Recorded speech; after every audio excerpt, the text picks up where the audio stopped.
জীবনে যদি হঠাৎ করে কোনো কঠিন পরিস্থিতি চলে আসে আর সেই পরিস্থিতিতে দাঁড়িয়ে যদি মনে হয় আমি এটা পারবো না, তাহলে এক মুহূর্তের জন্য ভেবে নিও তুমি মানুষ না, তুমি গাধা। কারণ মানুষ পারে না এমন কোনো জিনিস নেই, আর তোমার ডিকশনারিতে পারবো না বলে কোনো শব্দই নেই।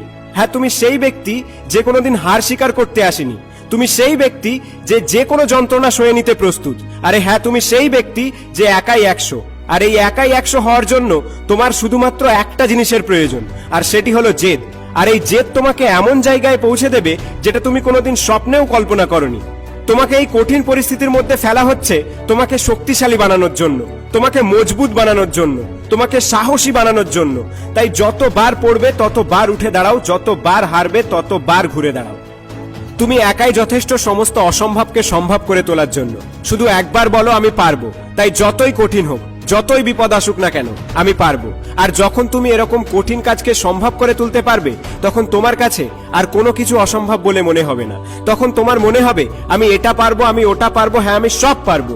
সত্যি তুমি সব পারবে, সব। শুধু নিজের জেদ আর আত্মবিশ্বাসটাকে ঠিক রাখো, নিজের লক্ষ্যকে স্থির রাখো। হ্যাঁ, এই পৃথিবী তোমাকে একরকম বানাতে চাইছে আর তুমি হতে চাইছো আর একরকম। তাই সবকিছু এত কঠিন লাগছে।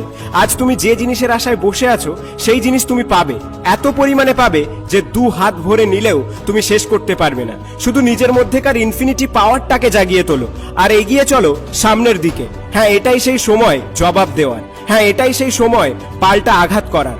এতদিন যারা তোমাকে তুচ্ছ ভেবেছে, তোমাকে নিয়ে ঠাট্টা করেছে, আজ তাদেরকে ভুল প্রমাণিত করে পাল্টা জবাব দেওয়ার সময় এসেছে। সমস্ত পৃথিবী যদি এসে বলে এ কাজ তুই পারবি না, তবু আমি বলবো আমি পারবো। সবাই যদি বলে এ কাজ করলে তোর মৃত্যু পর্যন্ত হতে পারে, তবু আমি বলবো আমি পারবো। আমি পারবো কারণ আমার ক্ষমতা আছে, আমি পারবো কারণ আমার আত্মবিশ্বাস আছে। হ্যাঁ, আমি চেষ্টা করলে সব পারবো, because I am a super hero.